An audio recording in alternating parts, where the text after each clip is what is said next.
Hi, this is Matt with AppliancePartsPros.com. Today we'll be showing you how to repair your appliance. Remember, anytime you work on an appliance, make sure it's unplugged or the circuit breakers are off so there's no chance of electrocution. In this video, we're going to show you how to change out the Whirlpool dishwasher silverware basket. It's going to be a very easy repair, and it should only take a few minutes to show you how to do it. If you already have one of these, great. If not, you can click on the link below or get it at AppliancePartsPros.com. When you open up the package, you're going to get the new silverware basket. The silverware basket holds the utensils in the dishwasher. The main reason to be changing it out is if it's lost or damaged. In order to get to the part, we have to open up the dishwasher door. Once you have the door open, we can pull the lower rack out.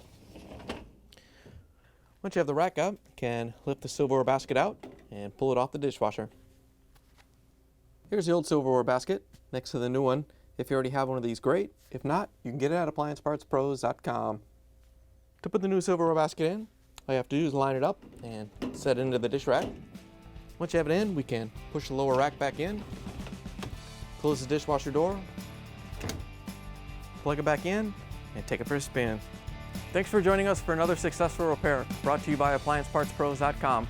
Check out our other repair videos on our site, Facebook, and YouTube.